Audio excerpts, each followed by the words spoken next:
다른 분이 하신 이야기가 아닙니다. 세상의 권세자가 한 이야기가 아닙니다. 하나님 아버지께서 예레미야에게 하신 말씀입니다. 부르짖어라 응답할 것이다. 부르짖어라 응답할 것이다. 응답할 것이다. 아멘. 여러분, 응답의 역사가 얼마나 놀라운지 아시잖아요. 우리 하나님이 응답하신 이유에 대해서 먼저 2절에서 이렇게 설명을 했습니다. 2절을 보시면 이를 행하시는 여호와, 그것을 만들며 성취하시는 여호와, 그의 이름을 여호와라 하는 이가 이와 같이 이르시도다. 하나님이 누군 줄 아느냐? 내가 누군 줄 알지? 하나님 하시는 말씀입니다. 여러분, 하나님이 누구십니까? 하나님이 누구십니까? 천지만물을 창조하신 그 하나님은 저와 여러분들의 아버지가 되신 줄을 믿으시기 바랍니다. 그 하나님은 우리를 끝까지 책임져 주시고 끝까지 인도하시고 마침내 소원의 항구에 도달하게 하실 우리의 아버지 되심을 믿으시기 바랍니다. 아멘. 우리가 살아가면서 만날 수 있는 수많은 어려움들, 위기들, 문제가 올지라도 절대로 그 문제가 문제로 끝나지 않고 그 문제 속에 새로운 열쇠를 주시는 아버지 되심을 믿으시기 바랍니다. 아멘. 그 하나님의 은혜 안에서 우리가 걸어갈 때 응답이 있을 수밖에 없다라는 겁니다. 우리가 어떤 기도를 행하더라도 하나님이 원하는 뜻 가운데서 주님이 원하는 뜻을 이루면서 그 나라와 그 일을 구하는 자가 되어지면 하나님이 마침내 역사하실 수밖에 없습니다. 아멘. 우리 고등부 친구들 지금 수련회 기간 중인데 이 기도의 역사를 하나님 앞에서 경험할 수 있기를 축복합니다. 아멘. 주의 은혜가 여러분들을 통해서 앞으로 이 시대를 변화시킬 수 있는 능력으로 나타나게 될 줄 믿습니다. 아멘. 그 하나님을 만나고 그 하나님을 경험하고 그 하나님을 붙잡고 살기만 하면 세상의 대통령도 임기가 지나면 갑니다. 세상의 대법원장 어떤 지위 고관에 있는 사람일지라도 시간이 지나면 다 지나갑니다. 저와 여러분들도 언젠가 이 땅을 떠날 것입니다. 그러나 하나님 아버지는 영원하셔서 우리에게 약속하신 그 모든 것을 온전히 지키실 줄 믿으시기 바랍니다. 아멘. 우리는 기도하면서도 응답에 대한 확신을 가지지 못할 때가 얼마나 많습니까? 분명히 하나님이 응답하시겠다고 약속하셨는데 기도는 열심히 하는데 너무너무 사건과 사고들이 많다가 보니까 이 문제가 해결이 안 될 것 같아서 기도는 형식으로 하는 것 같은데 응답에 대한 확신이 없습니다. 사도행전에 사도 베드로가 감옥에 들어가는 사건들이 몇 번이나 등장하는데 위기를 만났던 사건이 지나가다가 12장에 가서 야고보가 죽게 됐던 때, 그러니까 이제는 예루살렘 교회에 큰 핍박이 일어났던 때였습니다. 그래서 핍박이 일어나고 야고보 사도가 먼저 죽임을 당하고 그리고 베드로가 감옥에 갇혔습니다. 베드로가 감옥에 갇혔다라는 소식을 듣고 사도들과 모든 그 당시에 모여서 기도했던 성도들이 함께 모여서 마가의 다락방에서 또 기도를 합니다. 그곳에서 함께 열정적으로 하나님 앞에 기도합니다. 교회는 그를 위하여 간절히 하나님께 기도하더라. 사도행전 12장 5절에서 그렇게 말씀합니다. 그래서 그 교회의 기도의 응답 역사 가운데서 하나님이 응답하셔서 베드로를 감옥에서 깨우셔서 하나님께서 그곳에서 내어보냅니다. 알다시피 베드로가 이제 그들이 모여있는 기도하는 장소로 함께 달려갑니다. 기도하는 장소로 달려가서 그들에게 기쁨의 소식을 전하기 위해서 갔을 때에 로데라고 하는 여인이 베드로가 밖에서 두드리니까 문을 열고 깜짝 놀라서 베드로가 왔다고 놀래가지고 뛰어들고 문은 못 열어드리고 너무 좋은 나머지 뛰어가서 사람들에게 전합니다. 베드로 사도가 왔습니다. 베드로 사도가 왔습니다. 여러분 그때 뭐라고 말하는 거 보면요 12장 15절 15절에 보면 이렇게 말합니다. 그들이 말하되 네가 미쳤다 하나. 로데가 베드로가 왔다라는 소리를 보고 말을 했는데 그곳에서 기도하러 모인 사람들이 뭐라고 말하냐면 네가 미쳤다.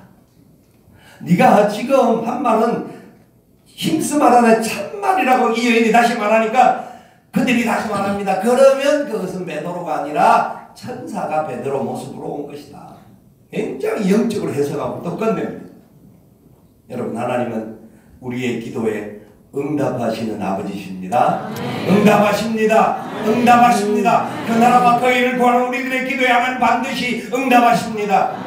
그렇기 때문에 우리는 세상에 일어나는 수많은 문제가 일어나고 수많은 어려움이 일어나고 수많은 사건이 일어난다고 할지라도, 비록 교회가 위기를 만나고 아픔을 만나고 고통을 만나는 상황이 온다고 할지라도 기도를 포기할 수가 없습니다. 하나님이 응답하실 것이기 때문입니다. 그 어떤 상황에도 우리는 포기하지 않고 끝까지 응답하시는 아버지를 향하여 부르짖어야 합니다. 그것이 우리의 기도입니다. 우리는 여러 가지 상황 속에서 다른 문제들로 해결점을 찾으려고 합니다.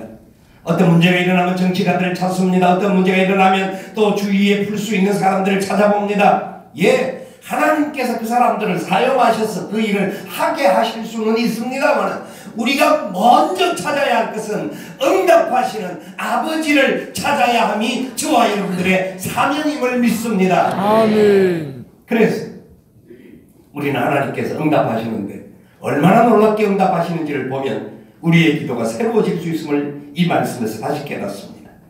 오늘 읽던 본문 3절의 마지막 부분에 그래서 이렇게 말합니다. 너는 내게 부르짖으라 내가 내게 응답하겠고 네가 알지 못하는 크고 은밀한 일을 네게 보이리라. 네가 알지 못하는 크고 은밀한 일을 내게 보이리라. 아멘. 하나님은 크고 은밀한 일을 주시는 분이기 때문에 우리는 하나님이 주실 것을 기대하며 기도할 수 있기를 축원합니다. 기대해야 합니다. 하나님은 지금 우리가 알지 못하는 은밀한 크고 은밀한 일을 하나님이 계획하고 계시다는 세상의 수많은 뉴스와 수많은 사건들로 인하여서 사람들이 혼미해집니다. 이 말이 진리인지 저 말이 진리인지 또 서로 끼리끼리 싸웁니다. 그러나 그 모든 상황 속에서 하나님께서 놀랍게 계획하고 계십니다. 은밀한 일을 계획하고 계십니다. 큰 일을 계획하고 계십니다. 이스라엘이 망하고 이제 흩어지게 됩니다. 그때 하나님께서 약속의 말씀을 33장 6절부터 9절까지 다시 한 번 더 하나님께서 그 본문 안에서 이렇게 약속합니다. 33장 6절부터 9절까지 성경 펼쳐보셔서 같이 한번 읽어보면 좋겠습니다. 33장 6절에서 9절까지 말씀인데요. 이렇게 하나님은 계속해서 그들에게 말씀합니다.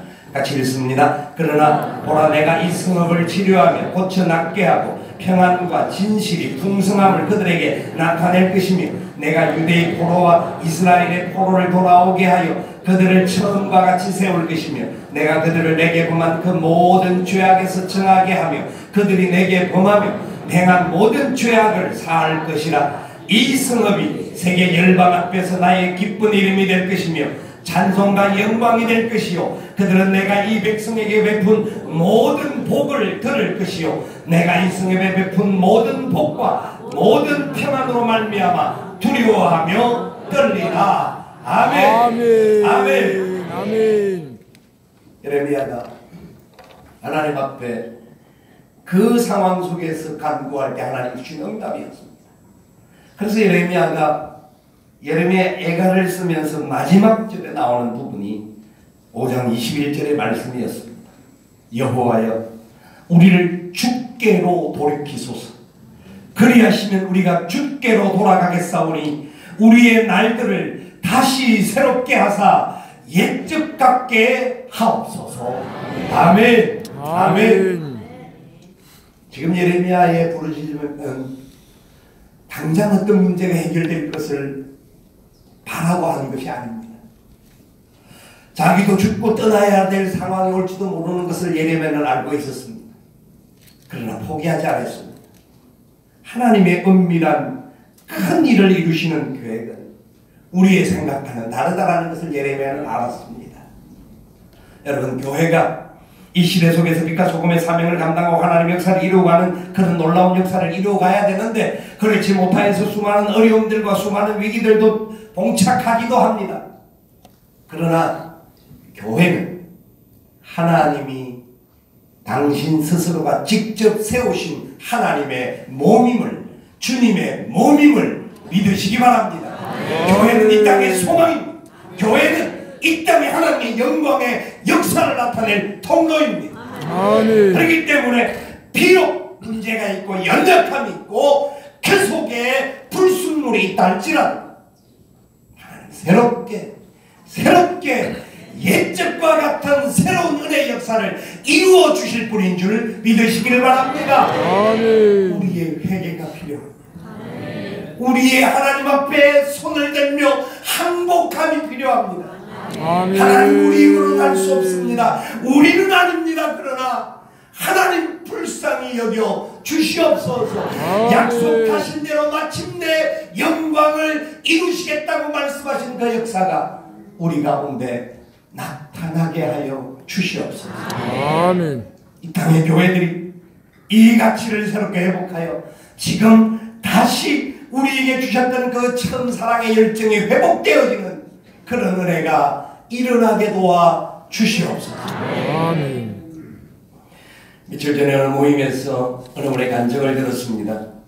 이 말씀을 드리면서 말씀을 마치려고 합니다. 옛날 시골교회에 있었던 이야기를 합니다. 시골교회 어느 권사님 한 분은 삶이 그렇게 넉넉하지도 못하는데도 불구하고 주야로 하나님 앞에 나와서 기도하는 일을 감당했다는 겁니다.